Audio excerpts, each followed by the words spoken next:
మిషనరీల కాలం నుండి వచ్చింది. ఒకటి ఆర్నకొండ, ఒకటి ఇబ్రాహీంపట్నం. కానీ మూడవది నవీన కాలములో ఒక జాతర అనేది ప్రారంభమైంది. ఎక్కడ అనంటే పనిగిరిలో.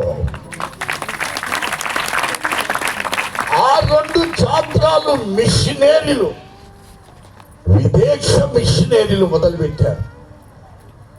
ఈ జాతర ఒక భారతీయ మిషనరీ మొదలుపెట్టాడు, పురుషోత్తమయ్య గారు.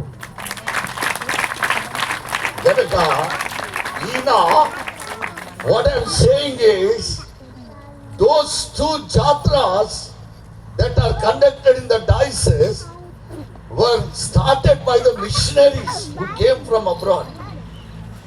Been more than nearly 80-90 years in Ibrahimpatnam and Arnakonda.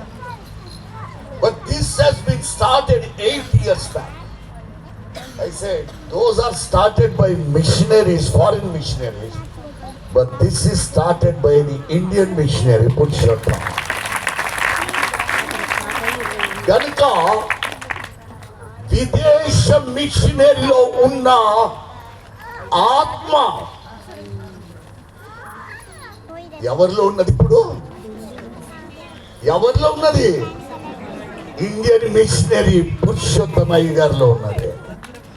కనుక ఇలాంటి బిడ్డ మనకు కలిగి ఉండడము అధ్యక్ష మండలము ఆనందిస్తుంది. మరియు తన సేవలు ఎక్కడెక్కడైతే ఆయన చేస్తున్నాడో ఆ ప్రాంతంలో అందరూ దీవింపబడుతున్నారు. అందుకే ఆయనను ఇక ఈ గ్రూప్ లో నుండి తీసి ఇంకో గ్రూప్ లో వేయాలని చూస్తున్నా. ఎందుకంటే ఆ గ్రూప్ లో కూడా జాతర మొదలు కావాలా. గనక 8 సంవత్సరాలు ఇక్కడ అలవాటు చేసిండు. ఆయన లేకున్నా జయరాజయ్య గారు చేసిండు. గనక ఇక్కడ నుండి ఇంకొక గ్రూప్ కి వెళ్ళి, ఎందుకంటే యేసు స్వామి శిష్యులను తయారు చేసింది యెరూషలేము కొరకే కాదు. యేసు స్వామి శిష్యులను తయారు చేసింది యెరూషలేములోకే కాదు, ఆయన లోకమంతటికి వెళ్ళి సువార్త చాటించడానికి తన 12 మంది శిష్యులను సిద్ధపరిచారు. కనుక ఇంకొక స్థలములో జాతర ఇలా జరగాలంటే పురుషోత్తమయ్య గారు అక్కడికి పోవాల్సిందే. దేవునికి స్తోత్రం, హల్లెలూయా. ఈ దినము విచ్చేసిన డైసన్ ఆఫీస్ తో సహకరించిన Panigiri group president, secretary, treasurer, committee బిడ్డలు, యవనస్తులు, స్త్రీలు అందరికీ కూడా నా యొక్క హృదయపూర్వకమైన వందనాలు అందరికీ చెల్లిస్తున్నాను. Thank you so much. ఈ దినము ఈ జాతరలో తరచుగా 3 రాత్రులు జాతరల్లో మాట్లాడుకుంటూ వస్తున్నాను. మొన్న 2 రాత్రుల క్రితము దూదిగాం జాతరలో మాట్లాడా. ఆదివారం నాడు సంగారెడ్డి జాతరలో మాట్లాడా. ఈ దినం మీ జాతర పనిగిరి జాతరలో మాట్లాడుతున్నా. ఏ జాతరలో చూసినా ఆడోళ్ళు ఎక్కున్నారు, మొగలు ఏమైందో.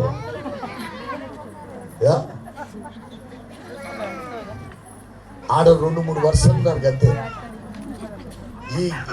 ఈ గ్యాంగ్ అంతా జాతర ఆడోళ్ళకేనా అనుకున్నా. ఈ జాతరలు అన్ని చూసుకుంటూ వచ్చిన, మరి కూర్చున్నది ఆడోళ్ళైతే మరి ప్రసంగం మొగల గురించి చేస్తే ఎలా ఉంటుందని ఒక దగ్గర ప్రసంగమే మార్చుకున్నాను. ఆడోళ్ళ గురించి చెప్పడానికి, స్త్రీలతో మాట్లాడడానికి మరియ గురించి చెప్పాను. సంగారెడ్డి జాతరలో గొల్లల గురించి చెప్పాను, ఎందుకంటే మొగోలు తిట్టుకుంటారని.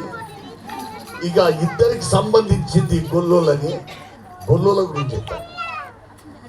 ఇక్కడికి వచ్చే లోపుగా ఇక్కడ కూడా ఆడోళ్ళు ఎక్కున్నారు, మొగోళ్ళు తక్కున్నారు. కానీ ఒక మొగ ఆయన గురించి చెప్పాలని ఆశపడుతున్నాను. ఈ దినము యేసు జన్మలో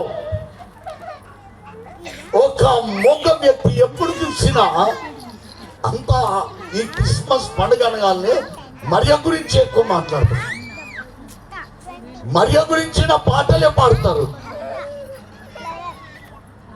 ఇప్పుడు సుదర్శనయ్య గారిని అడిగితే ఆయన కూడా మరియ గురించే పాటలు పాడతాడు. యోసేపు ఏమైంది? యోసేపు లేని మరియ ఉంటుండేనా? ఇంతగా యోసేపును ఎందుకు మర్చిపోయాము? ఆయన ప్రత్యేకత ఈ యేసు జన్మలో ఆయనది ఎంతో ఉన్నది. కానీ ఆయనను మనం మర్చిపోయాం. ఆ వ్యక్తి ఎలాంటి వాడు అనంటే, ఇద్దరిని చూద్దాం. మరియా ఎక్కడి నుంచి వచ్చింది? మరియా ఊరు ఏది? నజరేతు. యోసేపు కూడా నజరేతులోనే పెరుగుతున్నారు. ఇద్దరు ఒకే ఊళ్ళో పెరుగుతున్నారు. ఇద్దరికి దేవదూత దర్శనం కలిగింది. సమానమే అన్ని. కానీ మరియ గురించి లోకము బాగా మాట్లాడతారు, గౌరవిస్తారు, పూజిస్తారు. కానీ యేసేపుని చూస్తే గుత్తగా దిష్టి బొమ్మ నిలబడ్డట్టే నిలబడాల డ్రామాలలా కదా. మాట మాట్లాడాడు. సాధారణంగా చాలా ఇళ్లలో భార్య ముందు భర్త ఎట్ట నిలబడతాడు అర్థం కాలేదు.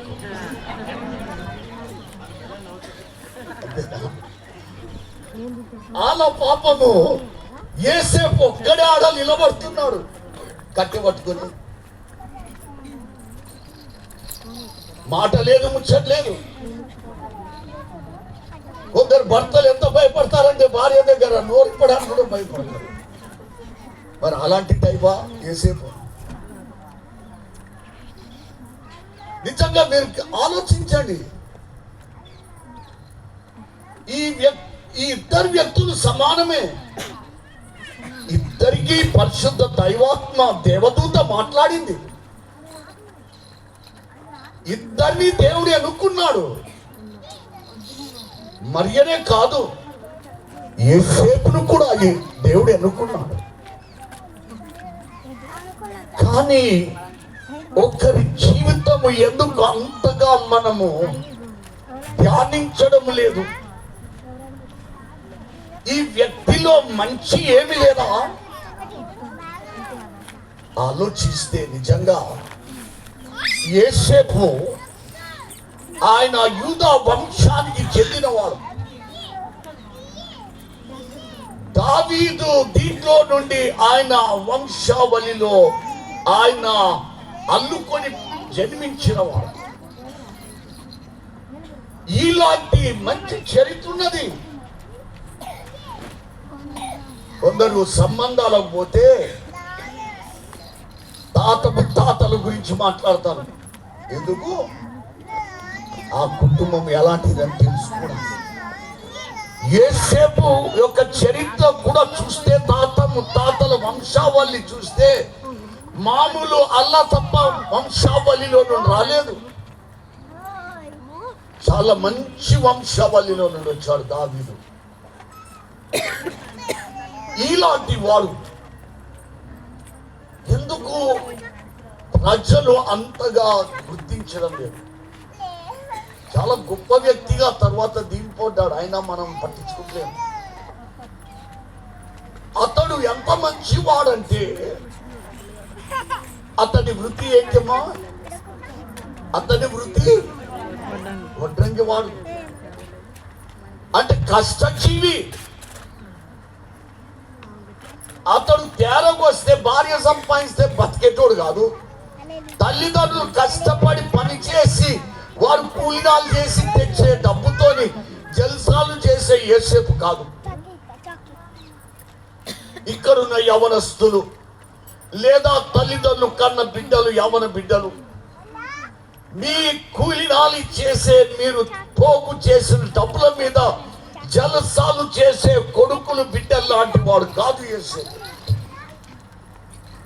కష్టజీవి, వడ్రంగి పని చేస్తూ బ్రతికేవాడు, కష్టపడి సంపాదించేవాడు. అందుకే దేవుడు ఎన్నుకున్నాడు నాన్న. దేవుడు బేవర్స్ గాళ్ళని ఎప్పుడు ఎన్నుకోడు. దేవుడు తేరవచ్చే బ్రతికే వ్యక్తులని ఎప్పుడు కూడా దేవుడు ఎన్నుకోడు. ఆయన సేవలో కష్ట జీవము జీవిస్తున్న వ్యక్తులను ఎన్నుకుంటాడు. ఎందుకంటే ఆయన సేవలో కష్టపడి సేవ చేసే బిడ్డలు కావాలని. ఇక్కడ యేసు స్వామిని రక్షకుడుగా ఈ భూలోకంలో జన్మింప చేయడానికి కష్టపడేవాడు కావాలా, కష్టపడేటువంటి వ్యక్తి కావాలి, ఒక విశ్వాసుడు కావాలి, ఒక విధేయుడు కావాలి. నజరేతులో ఈయన ఒక్కడే మొగుడు ఉన్నాడా? చెప్పండి. నజరేతులో ఈయన ఒక్కడే ఉన్నాడా? తీస్మర్ ఖాన్ మన భాషలో ఉన్నారు, చాలా మంది ఉన్నారు మొగోళ్ళు. కానీ యేసేపుని ఎందుకు ఎన్నుకున్నాడు? ఒకటి, తనకివ్వబడిన వృత్తిని తాను నమ్మకంగా చేస్తున్నాడు. అంటే తన తండ్రి వృత్తిని తాను ఆయన నమ్మకంగా చేస్తున్నాడు. తాను ఎంతగానో విధేయుడుగా ఉన్నాడు తన వృత్తికి. అలాగే దేవుడు చూశాడు, ఈ కష్టజీవి నాకు కావాలి, ఈ విధేయుడు కావాలి, ఇలా నమ్మకమైన వ్యక్తి కావాలి నాకు. ఎన్నుకున్నాడు కరెక్టే. నిజంగా చాలా మంచి వ్యక్తి. రెండో లక్షణం చూస్తే దేవదూత చెప్పినప్పుడు, యేసేపు నీవు ప్రదానం చేసుకున్నావు, కానీ ఆమె గర్భవతి అని తెలియగానే ఏమనుకున్నాడు యేసేపు మనసులో? ఆయన మనసులో అనుకున్నాడు, ఏం చేయాలనుకున్నాడు? రహస్యంగా పోలీస్ స్టేషన్ తీసుకుపోలే, కోర్టుకు పోలేదు, గ్రామంలో పంచాయతీ పెట్టియలే. మనం ఏం చేస్తాం చెప్పండి? మీరందరూ మీరు పెళ్లి చేసుకోకముందు నువ్వు పెళ్లి చేసుకోవాలని ప్రదానం చేయబడ్డ స్త్రీకి ఆమె గర్భవతి అయిందని తెలిస్తే ఈనాటి పురుషులు ఏమి చేస్తారు? గ్రామాల్లో అయితే పంచాయతీ పెడతారు, ఎలాగన్నా చేసి వారిని విడిపించాలని చూస్తారు. ఊరు పట్టణంలో అయితే పోలీస్ స్టేషన్ పోతారు, కోర్టులో పోతారు. కానీ యేసేపు యొక్క మంచితనం చూడండి, కోర్టుకు పోలేరు. అప్పుడు ఎక్కడ పోతారు? పెద్దల దగ్గరికి వెళ్తారు, ప్రధాన యాజకుల దగ్గర, శాస్త్రులకు, పెద్దల దగ్గరికి పోతారు. అయ్యా, ఇదిగో ఈమెతో నేను ప్రదానం చేయబడ్డాను, కానీ మాకెలాంటి సంబంధం లేకుండానే ఆమె గర్భవతి అయింది కనుక ఈమె నాకు వద్దు అంటే, ఆనాడు సమాజం కూడా ఆమెను, వారిద్దరిని వేరు చేసి ఆమెను రాళ్లతో కొట్టి చంపేవారు. ఎందుకు? రహస్యంగా అవమానపరచొద్దు ఈ బిడ్డను, మరియా అవమానానికి పాలు కావద్దు.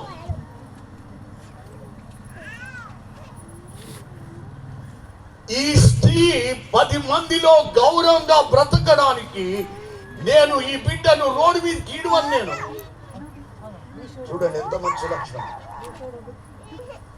రహస్యంగా అనే పదం అందుకే రాయబడింది. నేను పంచాయతీ పెట్టను, మరియను రోడ్డు మీదకి లాగను, నన్ను ఎంత మోసం చేస్తావని నమ్మక ద్రోహం చేసిన నిన్ను ఏమి చేసినా తక్కువ అని ఆమెను ఇష్టానుసారంగా వేధించలేదు. పురుషులారా గుర్తుపెట్టుకోండి,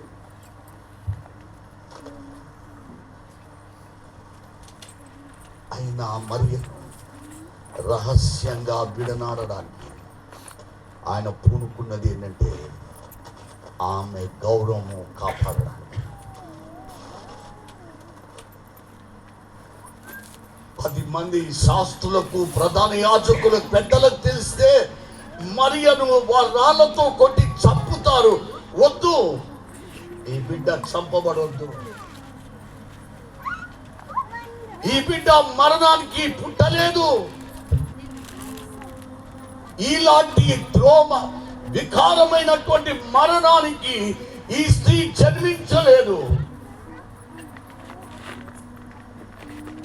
మొగోలే కొడతారు భర్తలు భార్యలను. ఎంతమంది కొట్టబడ్డారో తెలియదు ఇక్కడ భర్తల చేత. యేసేపు మాత్రం ఆయన కొట్టలేదు, ఆయన అందరూ కొట్టడానికి కూడా ఇష్టపడలేదు. మరి ఎంత మంచివాడు కదమ్మా. ఆయన గురించి ఇప్పటిదాకా ఎంతమంది మాట్లాడారో తెలియదు. అయ్యో, నేను ఇదే వర్తమానము బయట ఇవాళ రేపు ఎట్లంటే ఎవరికన్నా చెప్పాలి, ఊరంతా చెప్పాలంటే కొందరు ఉంటారు. ఒక అవ్వకు చెప్తే మొత్తం ఆల్ ఇండియా రేడియో, దెబ్బకు ఊరంతా ఫ్రీ పబ్లిసిటీ, ఒక్క పైసా ఖర్చు పెట్టక్కర్లేదు. అవ్వకు పోయి చెప్తే చాలు, అగో పలానా ఆయన పోయి చెప్తే చాలు. యేసేపు అట్లాంటి వ్యక్తులను ఎన్నుకోలేదు.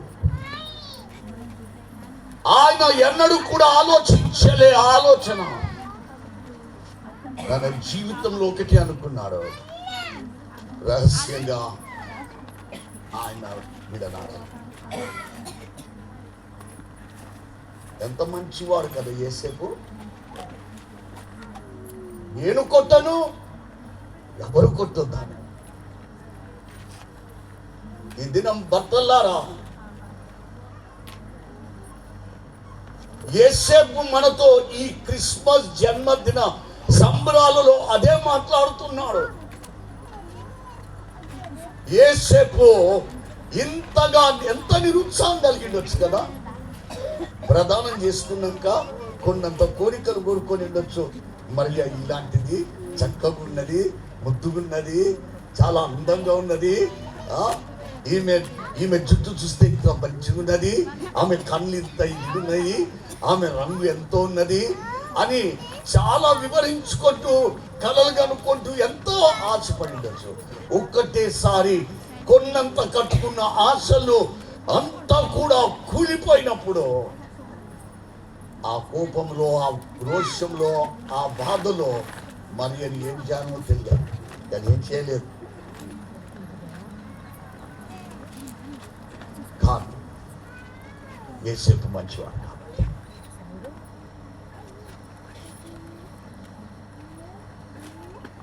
అలా యేసేపులే నీ జీవితాన్ని సరి చేసుకుంటావా సహోదరుడా? ఒకవేళ నీ భార్య మీద చేయి వేస్తే, దెబ్బేసినట్లయితే, నువ్వు యేసేపు వంశానికి చెందినవాడు కాదు. పురుషుడా, నీ భార్య మీద నీవు చేయి వేస్తే, నీ భార్య గురించి అనేక రకాలుగా నీవు చాటిస్తే చెడుగా, నువ్వు యేసేపు వంశంలో చెందినవాడు కాదు. చివరికి యేసేపు ఇంత సహించినప్పుడు, ఆలోచించినప్పుడు దేవదూత చెప్తాడు, యేసేపు లేదు, నువ్వు ఆలోచిస్తున్నది సరి అయింది కాదు. కొన్నిసార్లు మనకు కూడా పురుషులారా మనం కొన్ని విషయాలు మన భార్యల గురించి ఆలోచిస్తున్నాయి చెడుగా. దేవుని స్వరము నీకు వినిపించిండొచ్చు, ఆత్మ నిన్ను తట్టిండొచ్చు, దేవుని వాక్యము నిన్ను హెచ్చరించిండొచ్చు. దాన్ని లోబడకుండా అలాగే సాగిపోతున్నావా? యోసేపు లోబడ్డాడు. దేవదూత చెప్పినది ఆయన విడనాడాలనుకున్నాడు, కానీ దేవదూత చెప్పినప్పుడు లోబడిపోయాడు. మరియను విడనాడలేదు. దైవము చెప్పినప్పుడు దైవానికి లోబడ్డాడు, విధేయుడుగా బ్రతికాడు. అందుకొరకే యోసేపు ఒక భక్తుడు అంటాడు, ఒక పరిశుద్ధ కుటుంబాన్ని కట్టడానికి దేవుడు యోసేపును వాడుకున్నాడు. ఒక పరిశుద్ధ కుటుంబాన్ని, ఒక రక్షకుడుగా పుట్టేటువంటి ఆ రక్షకుని కుటుంబాన్ని కట్టడానికి యోసేపును దేవుడు ఏర్పరచుకున్నాడు. సహోదరా, నీ కుటుంబాన్ని ఒక పరిశుద్ధ కుటుంబంగా దేవుడు నిన్ను ఏర్పరచుకున్నాడనేది నువ్వు మర్చిపోకు. ఆనాడు యోసేపును, ఈనాడు నిన్ను దేవుడు ఏర్పరచుకున్నాడు. ఆలోచిస్తాం. ఇవన్నిటికీ ఆయన పూనుకున్నప్పుడు యోసేపు, చివరిగా నేను కథంతా చెప్పను, తన యొక్క గొప్ప ఆశ, ఏ స్త్రీనైతే వద్దనుకున్నాడో ఆ స్త్రీతో నీవు జీవించాల్సిందే అని దైవాత్మ చెప్పినప్పుడు అతడు ఎంత కష్టమైనా విడనాడలేదు. నజరేతు నుండి బెత్లెహేముకు తీసుకుంటే నిండు చూడాలి, స్థలాలు దొరకలేదు ప్రసవించడానికి. అయినా సత్రమైన పశువుల పాకైనా దొరికేదాకా ఆయన వెతకడమే వెతికాడు. అంటే ఇన్ని శ్రమలతో కూడిన యోసేపు మరియను వదిలేయలేదు జీవితంలో. అందుకొరకే చివరిగా ఒక మాట చెప్తాను. యోసేపు మరణించినాక ఆయనను ఏమని పిలిచారు లోకమంతా? Saint Joseph. పరిశుద్ధుడైన యోసేపు. ఆయన మాటకు ముందు ఒక పరిశుద్ధమనే పేరు వచ్చింది.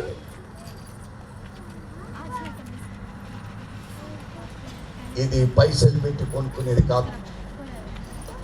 దుకాణంలో పోయి నాకు ఇది అని డబ్బు పెట్టి కొనుక్కునేది కాదు. ఒక యోసేపు ఒక పరిశుద్ధ కుటుంబాన్ని కట్టడానికి, లోకంలో తీసుకొని రావడానికి తాను తీసుకున్న విధేయత, చూపిన తగ్గింపు, చూపినటువంటి లోబడి, చూపెట్టిన త్యాగానికి అతనికి దొరికింది ఏంటి అంటే పరిశుద్ధుడైన యోసేపు. ఈ సంవత్సరం ఈ క్రిస్మస్ పండుగలో పురుషులారా, నీ జీవిత యాత్రలో ఈ బిరుదు సంపాదించుకోవాలని ఆశపడుతున్నావా? లేకపోతే పరిశుద్ధుడనే స్థలంలో ఇంకొకటి పెట్టుకోవాలని కోరుకుంటున్నావా? అపరిశుద్ధుడైన పేరు అని. చిన్న బిడ్డలారా, మీ డాడీ గారి కావాలని కోరుకుంటున్నావా? ఈ సంవత్సరం ఈ క్రిస్మస్ పండుగలో మా నాన్నకు యోసేపుకు ముందు ఎలాగైతే పరిశుద్ధుడైన యోసేపు అని పేరు వచ్చిందో, యేసయ్యా ఈ సంవత్సరము మా నాన్న కూడా అలాంటి బిరుదుతో బ్రతకడానికి పేరుకు ముందు మా నాన్న జీవితాన్ని కూడా మార్చుదేవా. భార్యగా ఈ దినమున నీ భర్త కాలాంటి బిరుదుతో నీ భర్త దీవింపబడాలని కోరుకుంటున్నావా? దేవా, నా భర్తకు ముందు ఇప్పుడు పేరు త్రాగుపోతు పేరు అని ఉన్నది. ఒక బిరుదు దొంగ, ఒక బిరుదు వ్యభిచారి. యేసు ఈ క్రిస్మస్ పండుగని నా భర్త యేసేపు లేక నేను మారాలి. ఆనాడు యేసేపు, ఈనాడు నా భర్త ఒక పరిశుద్ధుడైన బిరుదు తన పేరుకు ముందు కావాలని నేను ఆశపడుతున్నాను. ప్రార్థించుకో సహోదరా, పురుషుడా, అడుగు దినమున దేవా, ఆనాడు యేసేపు, ఈనాడు నేను. దేవుడు నన్ను అంత గొప్పగా ఆశీర్వదించి ఈ సంవత్సరము యేసు జన్మలో యేసేపు ద్వారా మీ జీవితాలతో మాట్లాడుతుండగా మీ ఇంటిలో మీ పురుషుడు యేసేపు లెక్క బ్రతకడానికి దేవా నాకు కావాలి యేసయ్యా అని దేవుడు మిమ్మల్ని అందరినీ దీవించును గాక. ఆమేన్.